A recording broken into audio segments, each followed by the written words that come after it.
My name is Carla Nivert and I'm crazy passionate about pregnancy, birth and babies and helping you to find your way through and embrace both the messy and magical things on this extraordinary journey of bringing your precious baby into this world. I'm a small-town mama who has taken a leap and become a certified birth educator and have a very deep desire to help as many mothers as I can around the world. I want you to feel ready, confident and excited to go into labor so you can have your best chance at a smooth, calm and a beautiful natural birth. So please get comfy and ready to learn all you need to know to feel prepared and informed about your pregnancy, birth and easing into breastfeeding with confidence. We won't shy away from the real talk. This is the Birth Serenity Podcast. Hello and welcome to the very first episode of the Birth Serenity Podcast. So for this first episode, I have a guest who I really admire and look up to in the birth industry. And when I've emailed him and asked him if he would like to be on my podcast, I really didn't expect a reply from the man himself. So I was a little starstruck and I still am. I can't believe that I have this opportunity to interview and to talk to Dr. Michelle Audon. So for anybody working in the birth industry, Dr. Michelle Audon needs absolutely no introduction. But let me give you a little bit background about him and what he has done for the birth industry and more about him and all the work that he's done for mothers and the voice that he is for mothers in the birth room. So Dr. Audon was in charge of the surgical and the maternity units of the Bertheliers Hospital in France from 1962 to 1985. Audon has developed a special interest in environmental factors influencing the birth process. Dr. Audon introduced the concepts home-like birthing rooms, birthing pools, also singing sessions for pregnant women. The singing sessions, of course, to lift the mood and the spirits of the pregnant mommies, and you've got all the feel-good hormones flowing, the oxytocin. Those hormones pass directly through the placenta to the baby, and it also has the calming effect for the baby. And Dr. Audon is the author of the first articles about the initiation of breastfeeding during the hour following birth. So what we now know as the golden hour for the babies. So he's also the author of the first article about the use of birthing pools during labor and the first article applying the gate control theory of pain to obstetrics. Dr. Audon is the author of 15 books published in 22 languages.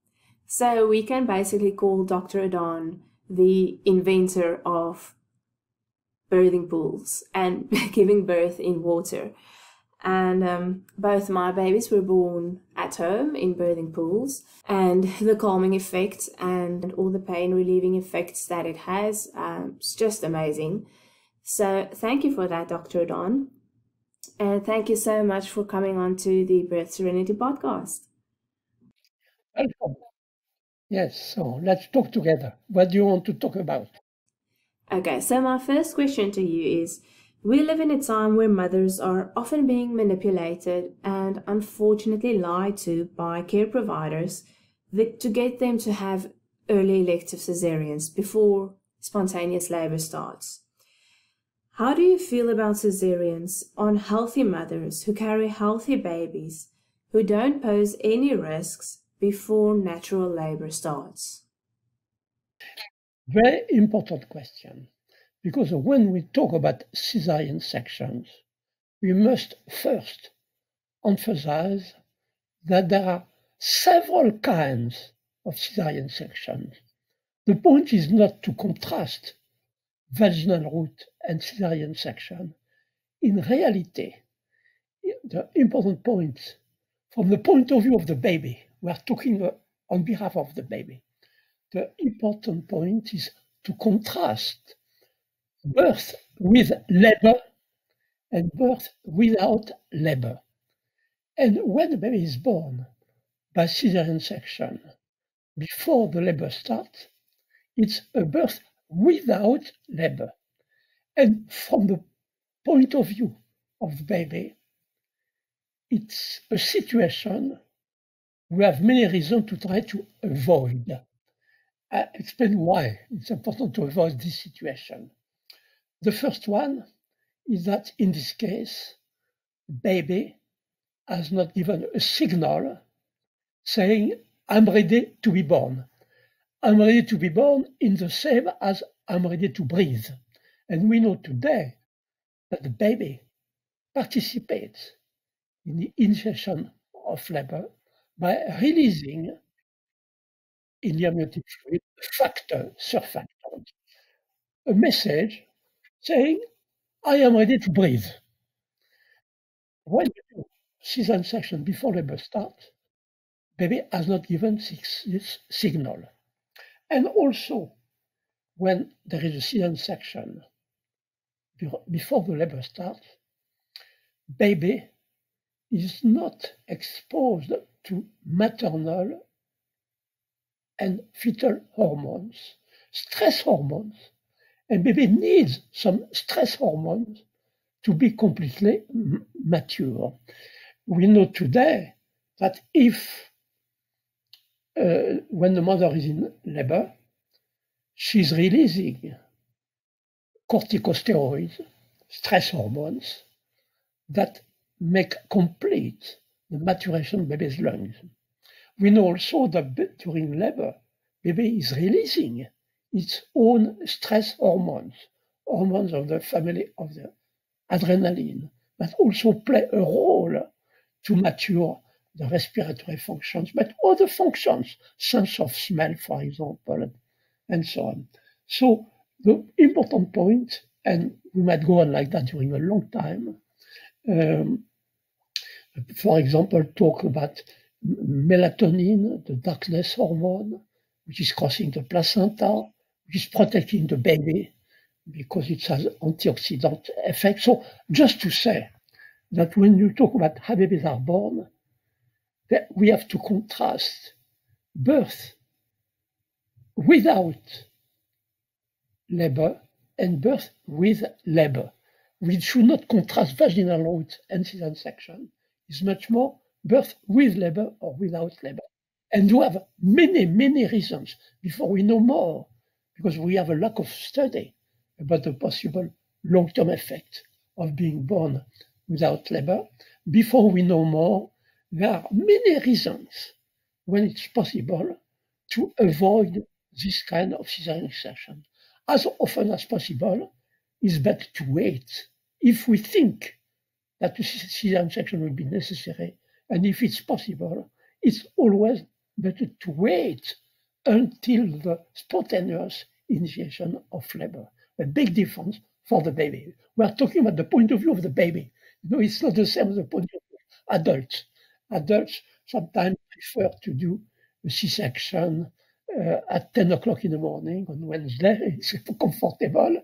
But for the point of view of the baby, this is the important way to start today, 21st century, to understand that how important it is that the baby has given a signal saying, I'm ready to be born. And how important it is that the baby is exposed to hormones that will achieve the maturation of some physiological functions. I just gave a summary of a big question. Thank you for starting from this question. So I always want to be an advocate for the baby, for the fetus, the unborn baby. If you are pregnant, if you are 40 weeks pregnant, and you are now being told this needs to be in cesarean, how will you as a mother know if that really is necessary or not?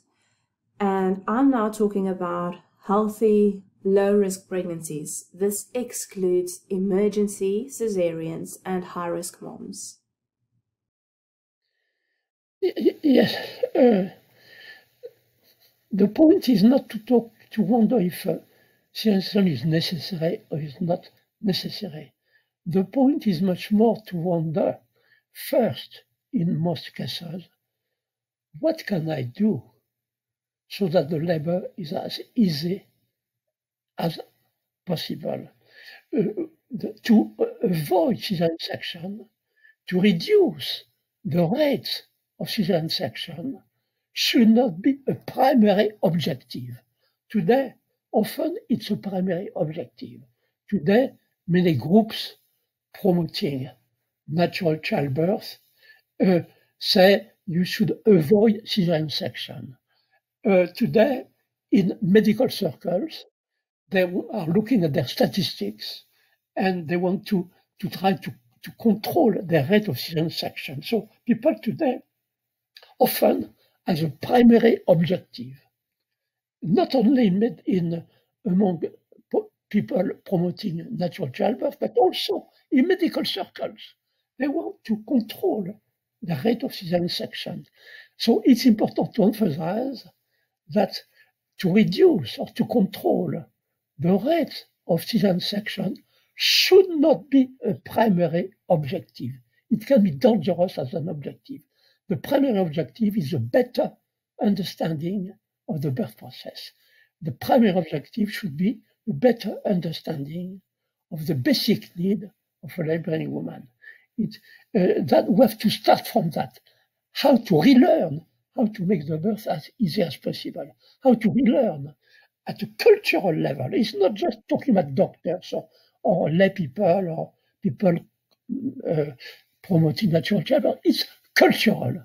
Today, we have to wonder how, at a cultural scale, we have to rediscover the basic need of laboring women. That easy to summarize. I must say that I have summarized this point of view. I don't think you can read it like that. It's an article I have published.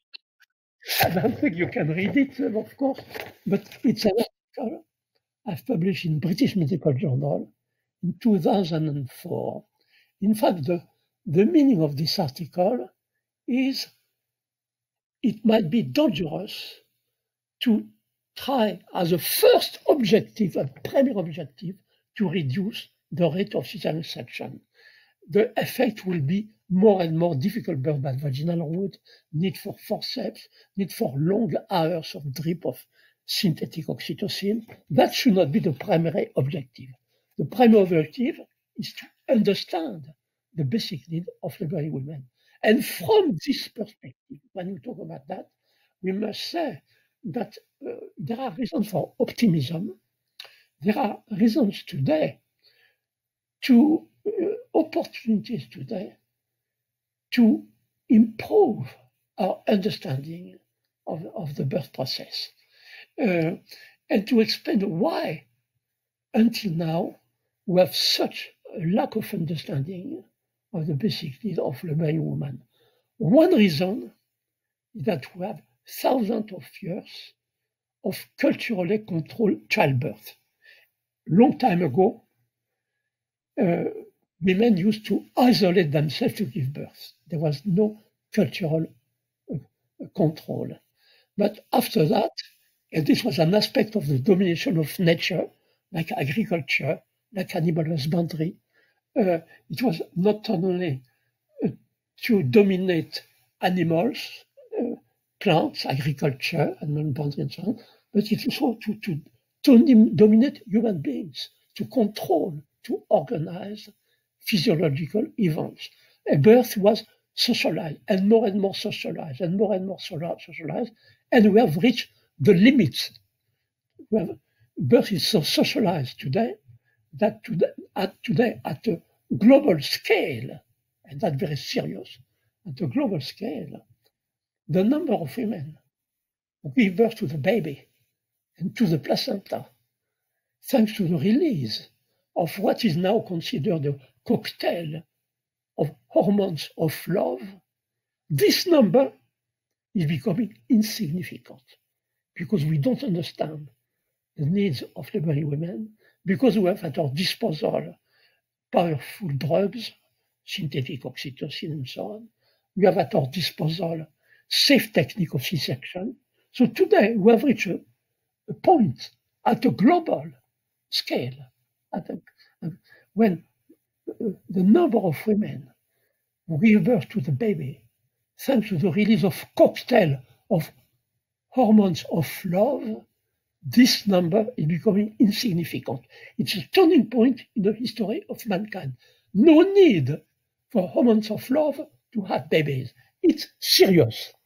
A reason for pessimism. But I want to introduce a reason for optimism and to explain why we have completely forgotten what are the basic needs for every human.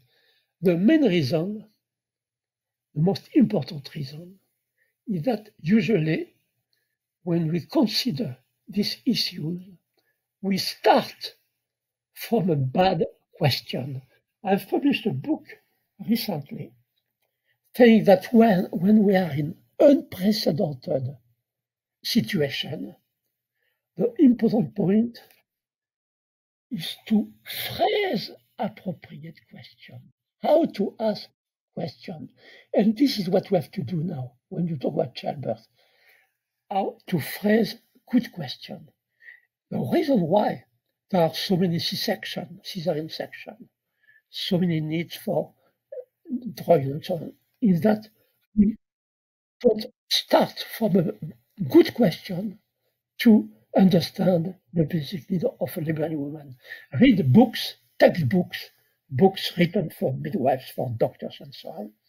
And there are always some pages, some paragraphs about birth physiology, and they always start from a question. They are wondering, why are human births difficult? This is the question they ask.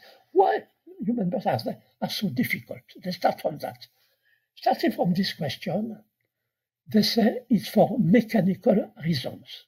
They show pictures of the skeleton of the mother, pictures of the baby's head, and they say for mechanical reasons, human births are difficult. Full stop. There is no need to say more. Anyway, you cannot change the shape of the skeleton of the mother, and she's expecting a baby. What can you? You cannot do anything.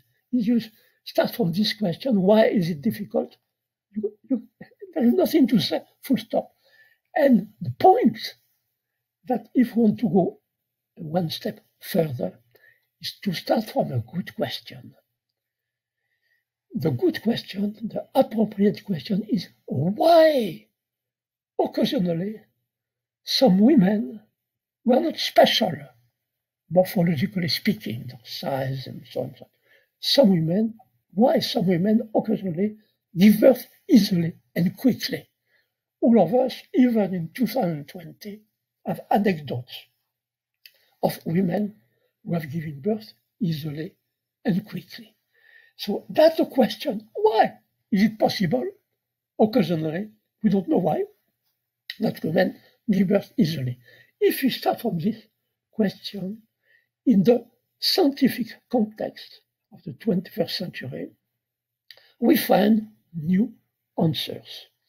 New answers, in particular, if we take into account what we are learning from neurophysiologists, from the physiology of the brain. To understand birth physiology and the basic need of laboring women, we should not look at the pelvis of the bones. We should look at what's happening in the brain. Birth physiology is a chapter of brain physiology. And today, suddenly, we can offer a new understanding of the birth process, and that will be an important step to make the birth as easy as possible and to reduce the rate of cesarean section. So the point is not to wonder how to reduce the rate of C-section. The question is how to make the birth as easy as possible. The rest will follow. So what we are learning today was learning something important. After, we must first recall what everybody knows. Everybody knows why human beings are special. Human beings are special because they have developed to an extreme degree the brain, and in particular, the part of the brain that we call the new brain. The technical word is the neocortex, the new brain.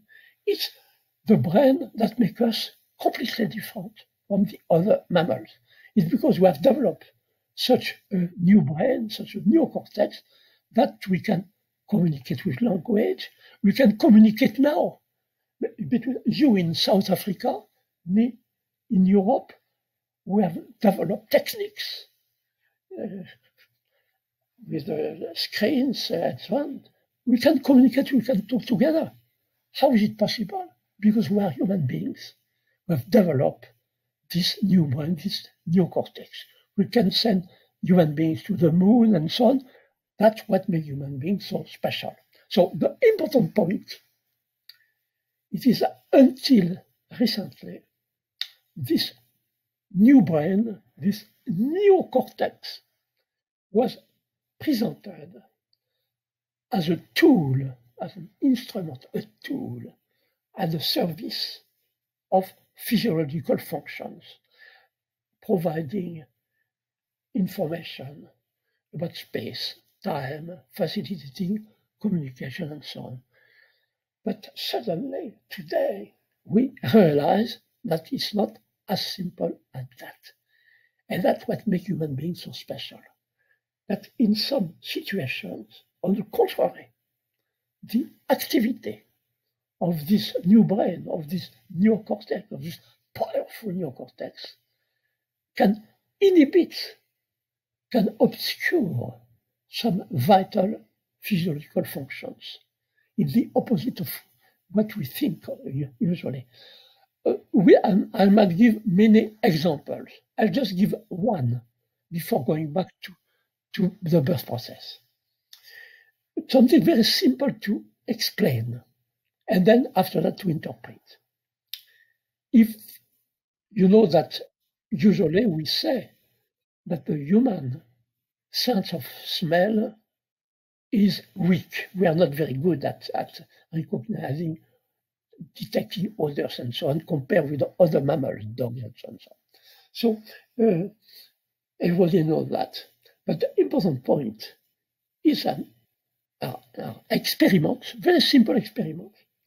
If you drink a glass of wine, alcohol, wine, after that, your sense of smell is stronger, is better. What happens when you drink a glass of wine? You reduce the activity of your neocortex.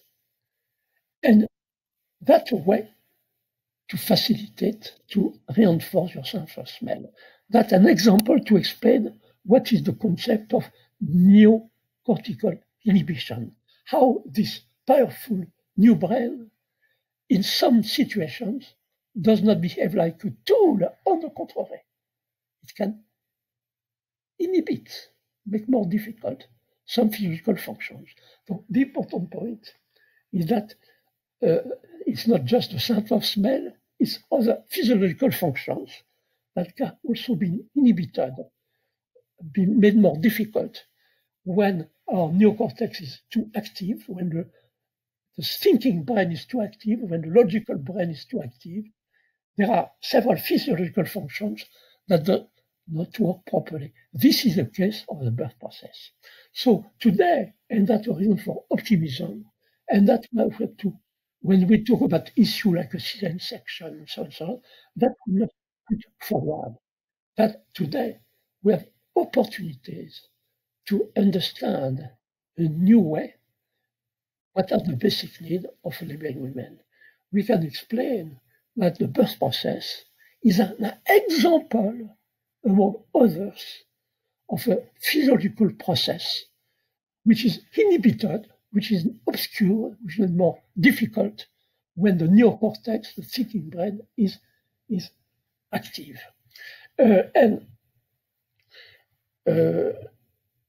We must say that we understand that.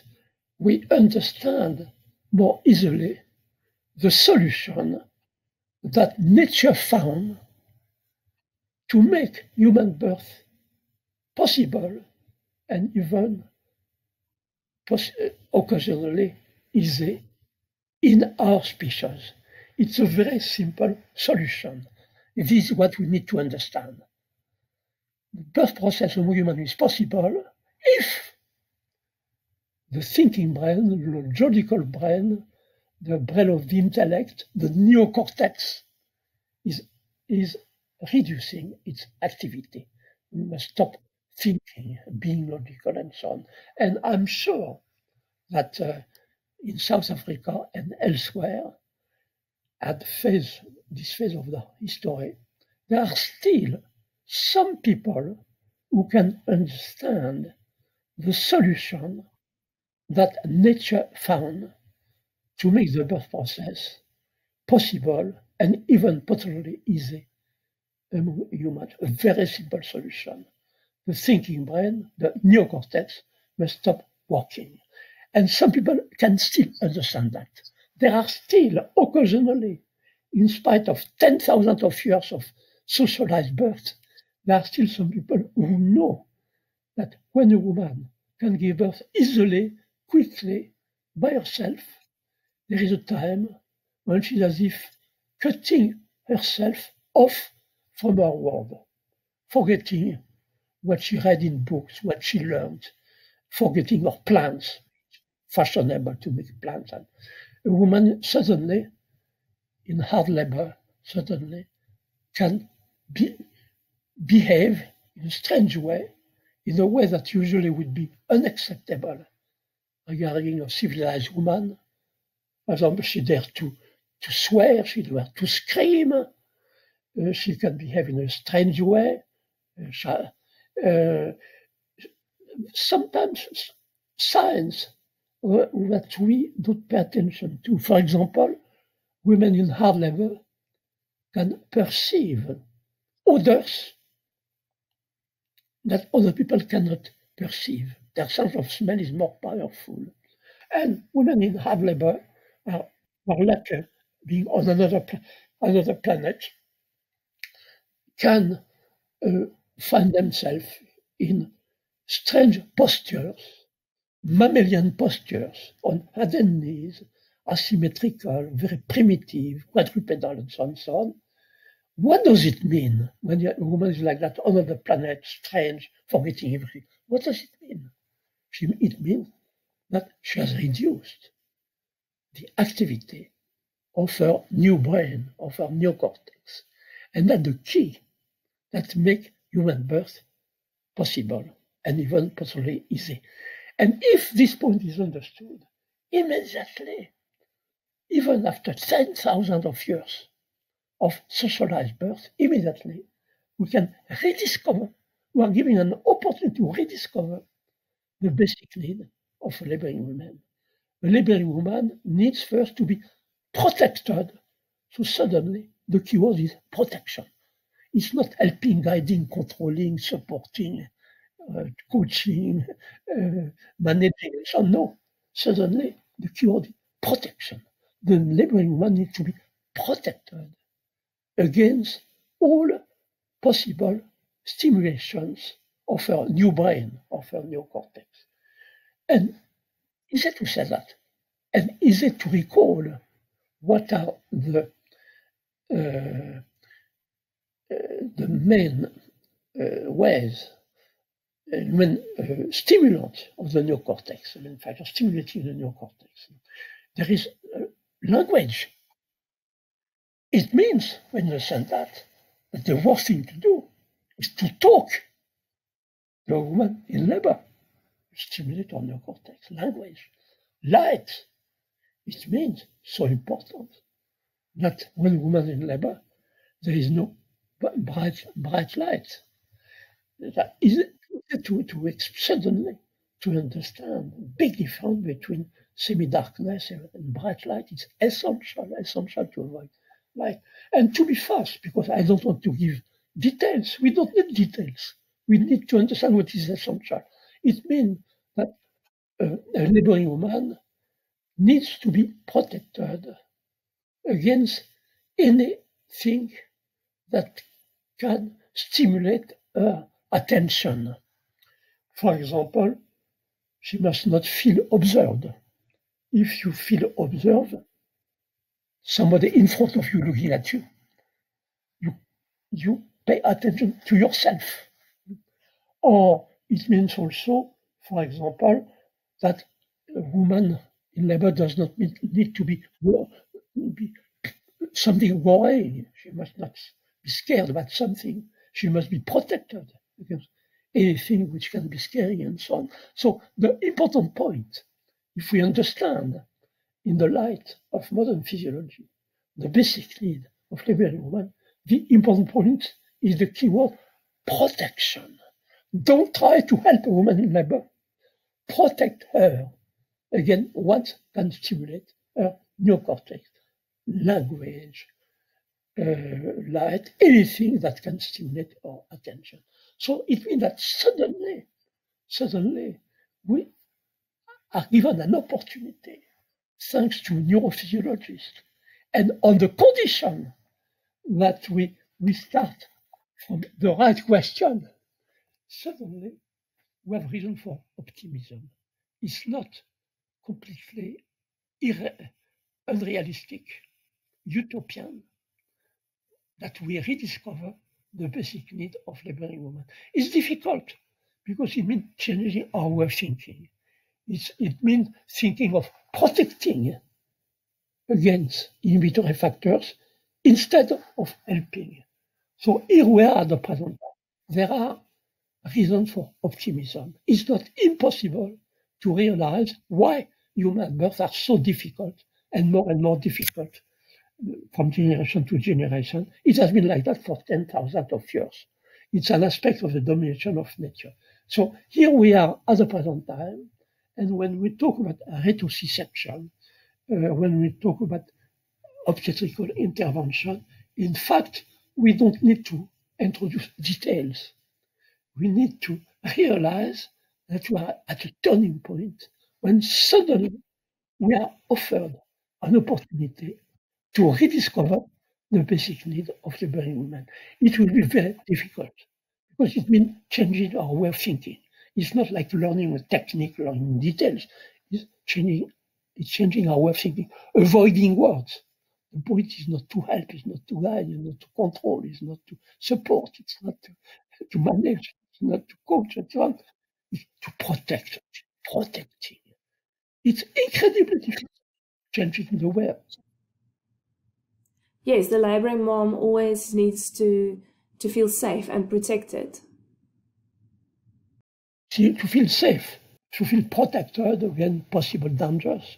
Yes, it's different ways to say the same. Yes.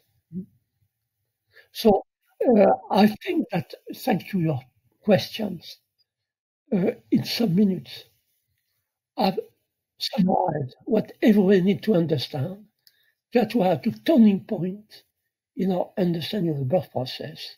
We are at a turning point in our understanding of the basic need of laboring women.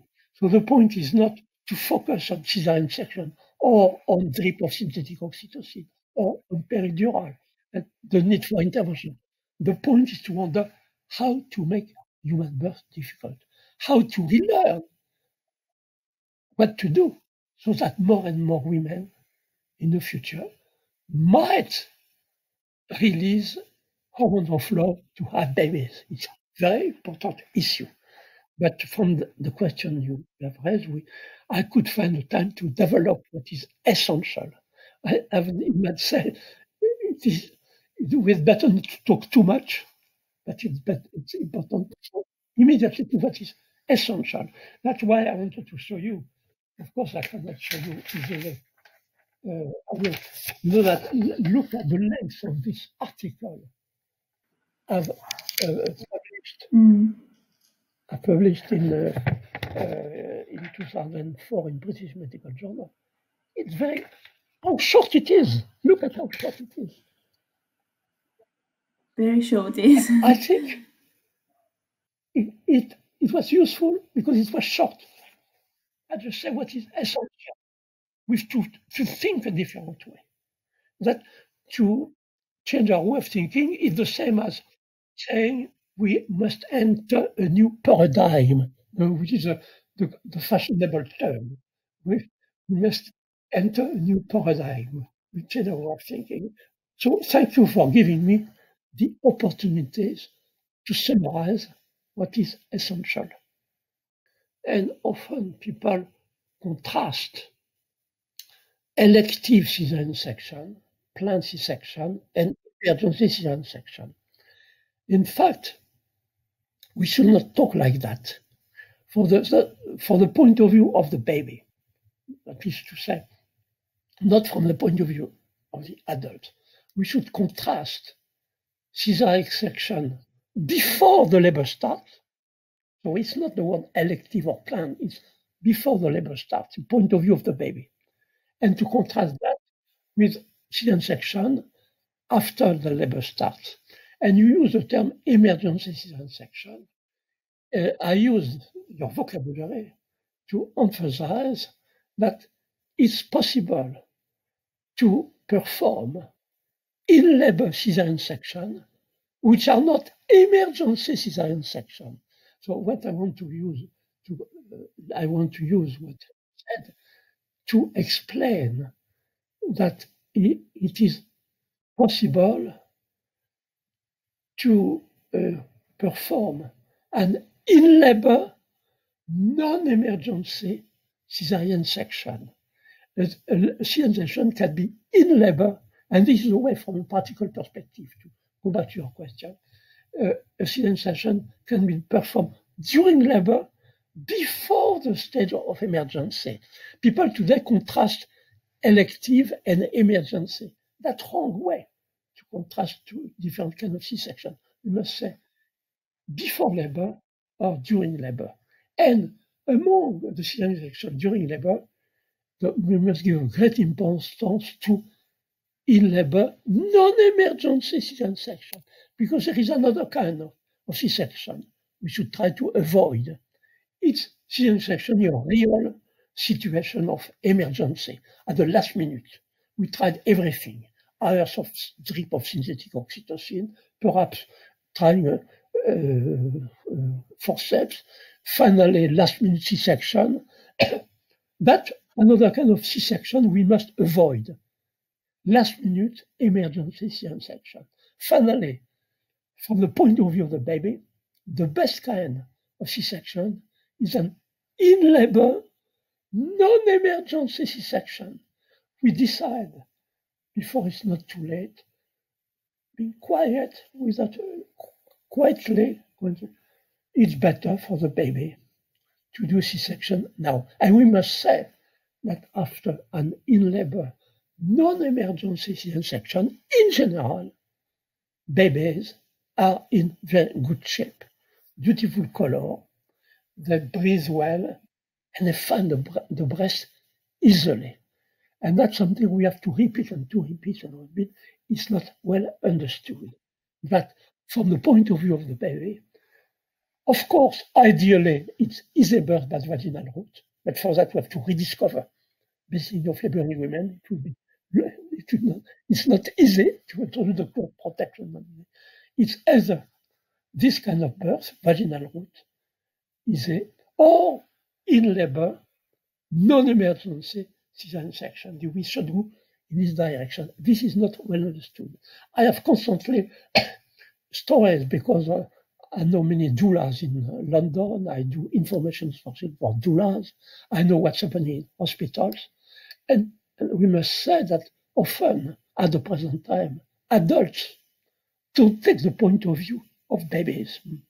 And I must say that in the context of London, of specialized medicine, very often it will be an advantage for the baby to decide to do C-section before the stage of emergency. I still have some days ago, of a good example of a woman, 43-year-old, first baby, in vitro fertilization, something very, very special. And the medical team wanted to try, and the mother originally wanted to try everything to give birth vaginally. But finally, after the doula said, why not do cesarean section now when the baby is born? While the baby is in good shape. I mean, and they wanted to wait for the statistic, because for the statistic they want to reduce, to moderate, to control the rate of C-section. That's the point of view of adults, to control their statistic. But finally, they accepted to do a cesarean section before the stage of emergency, and baby was in very good shape, happy, finding the breast easily. So here we are at the present time, on the day when we'll understand better the birth process, on the day we'll be more careful, avoiding situations such as pre-labor C-section or last-minute emergency C-section. On that day, probably it will be better for the baby. Either they will be born vaginally, and if possible, not too difficult, because we know nothing about long-term effect of drugs. We know nothing on the long-term effect of synthetic oxytocin, of epidural anesthesia. We know nothing. It has not been studied. And absolutely nothing on the long-term, lifelong effect of drugs. And so, meanwhile, what can we do to improve our understanding of the birth process, to create situations that as many women as possible can give birth by themselves. And the other option, ideally, of course it's ideally, it means other way of thinking, the other option is in labor, non-emergency cesarean section.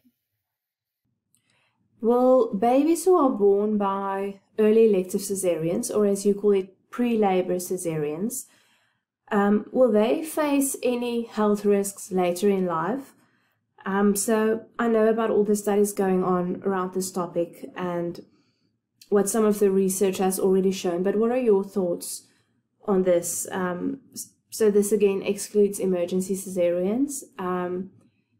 Yes, do those babies face any health risks later in life, purely because they were born before they were ready? There are many things we don't know about the risk for the baby.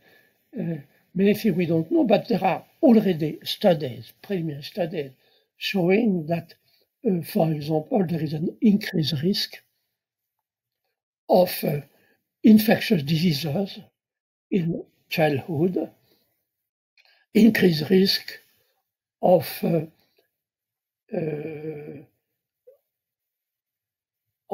dysregulation of the immune system, for example, allergic diseases or autoimmune diseases like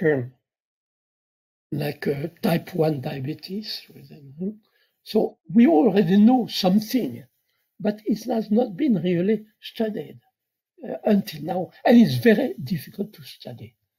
That's why we have to be cautious, because you ask questions, but the point is that it's very difficult to try to provide answers to this question. I'll tell you why it's so difficult.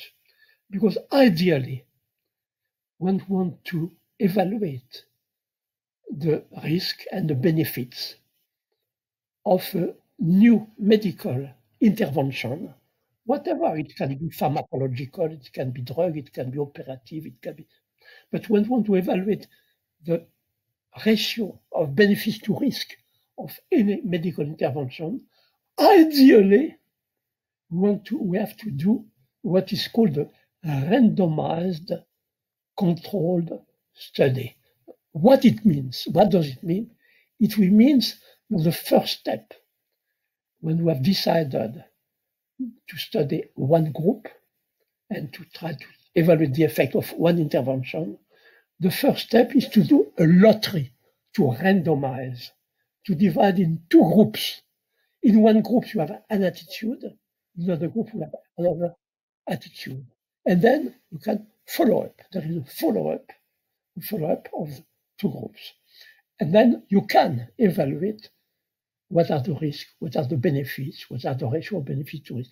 So the important point, and that's why we are together studying in the dark, that's why we have to be so careful that this kind of research in practice is impossible.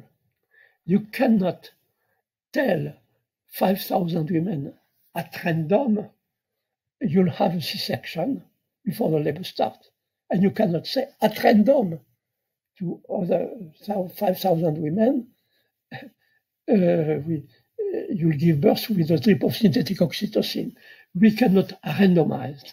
So we can only study self-selected group. And all researchers say we cannot conclude by studying self-selected group. For example, you cannot evaluate the risk and benefits of a home birth compared with the risk and benefits of birth in a hospital. We cannot do this study because we cannot randomize. We can do a lottery. So many of the questions you are raising now, at the present time, have no answer. We can only say, let's be careful. Be careful not to be the sorcerer apprentice. We have to be careful. We have reasons to avoid this. We have reasons to avoid that. So what can you say? So at the present time, to summarize what we have said together today, we have reasons to avoid. I don't say we should not do. We have reasons to avoid pre-labor C-section.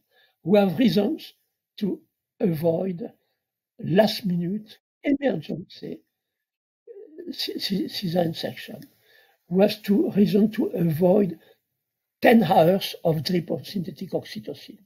So what we can say that what we have reason to avoid this, we have reason to avoid that. And meanwhile, what can we do to improve our understanding of the physiological processes? So that's a way to summarize what we have been talking about together until now. So my next question is about iron levels. And I know in your career you have talked a lot about this.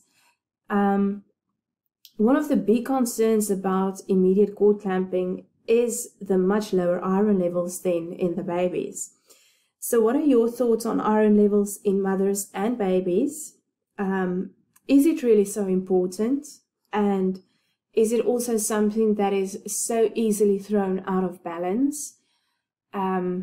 What are your thoughts on iron levels in newborns and also their mothers?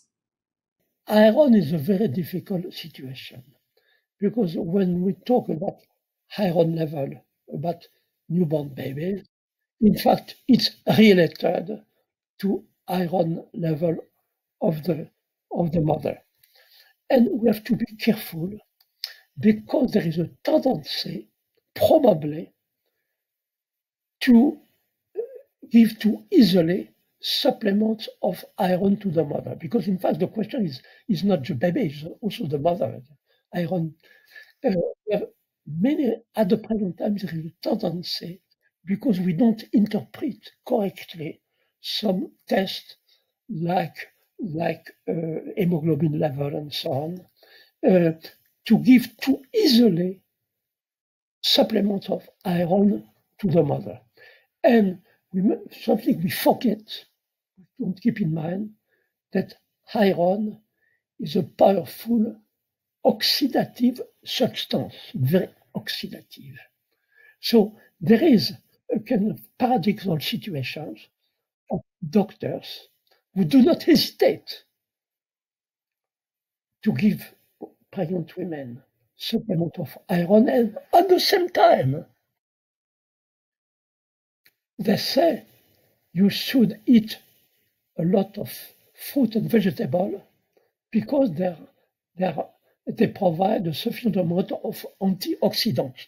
So doctors don't realize that they tell pregnant women, you need antioxidants, and then give iron at the same time. There is a contradiction. So we have to be careful that often the test about iron is not well interpreted. We cannot dissociate the issue of the mother and on the baby. What we can say is that if baby is breastfed immediately after birth, if the mother is in good shape, there is no risk of serious risk of iron deficiency. That's something we can say. And what you can also explain is why we have a tendency to easily diagnose a lack of iron at the end of the pregnancy, because we forget that at the end of a pregnancy, the blood volume is dramatically increasing. It means that the blood volume of a woman can increase 40% at the end of her pregnancy. It means that when you evaluate the concentration of iron in her blood, of her hemoglobin, red pigment in her blood, we have to remember that it is in a diluted blood. The blood of a mother in pregnancy is diluted. That's why we can also too easily talk about lack of iron, low level of hemoglobin. So it's a very complex issue. I don't want to say more, but just we have to remember that iron is a powerful oxidative substance. We constantly talk about you need antioxidants, fruit, vegetable, but we don't realize that when given too much iron, we introduce oxidative substances. So it's very complex. I don't want to say more, just to emphasize that it's complex. I won't say that we have to be careful. We must not introduce details in the interpretation of what is called low iron level. It's something paradoxical that people are scared by low iron level.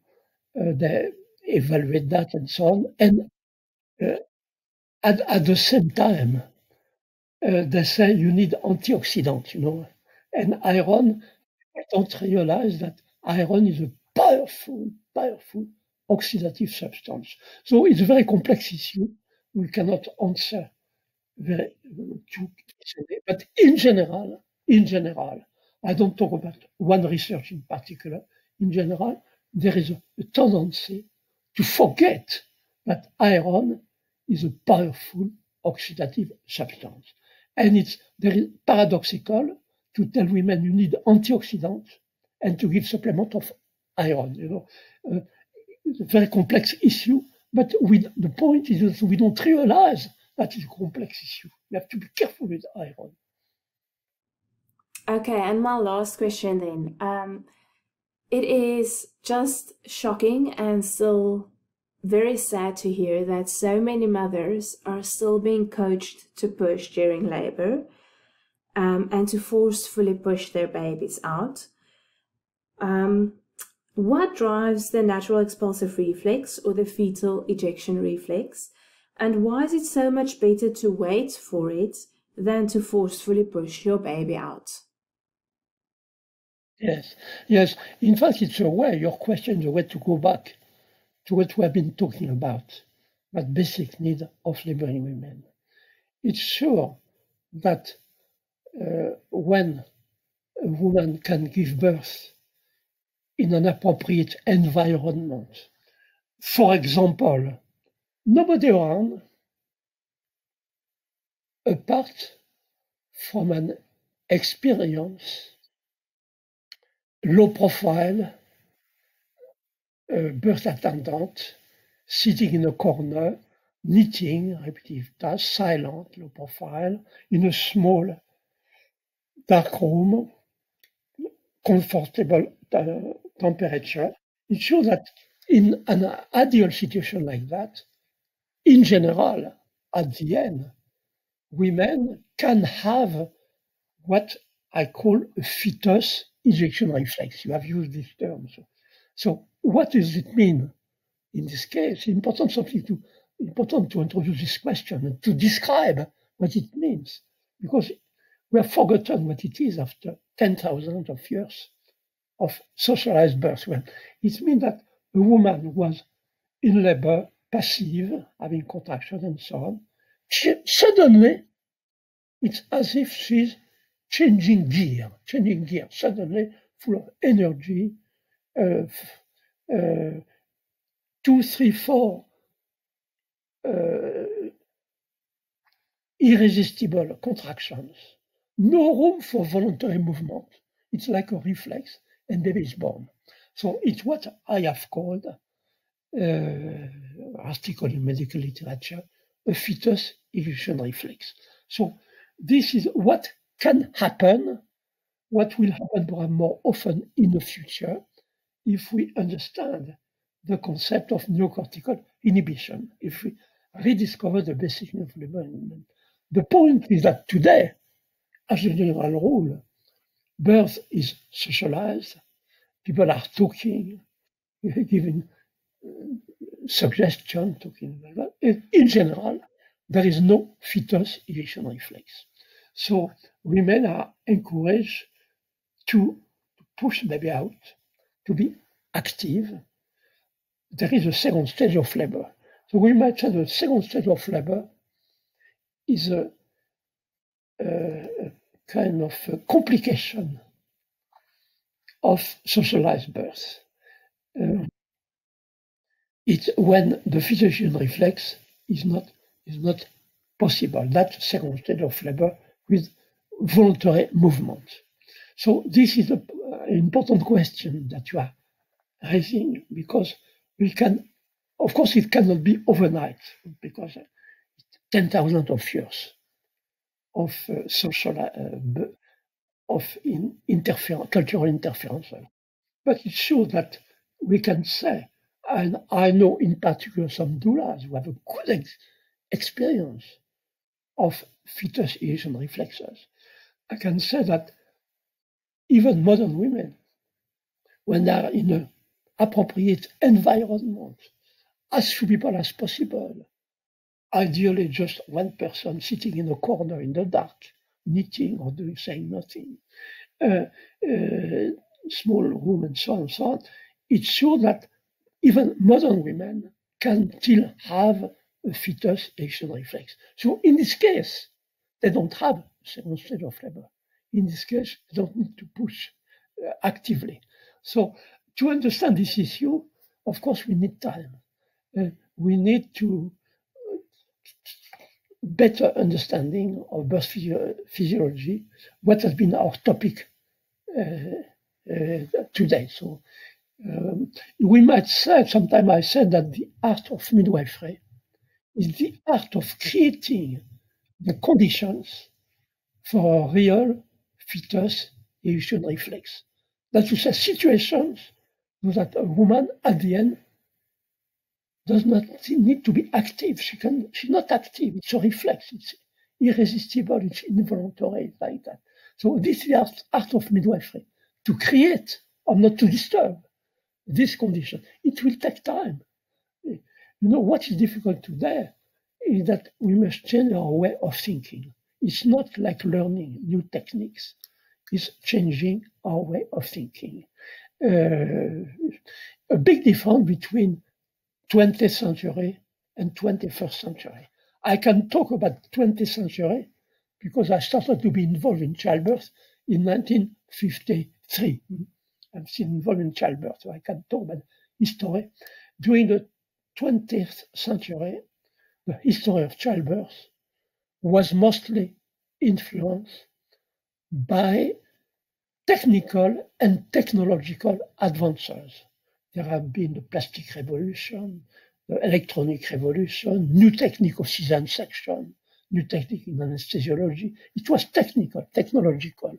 We had to assimilate that, to absorb that.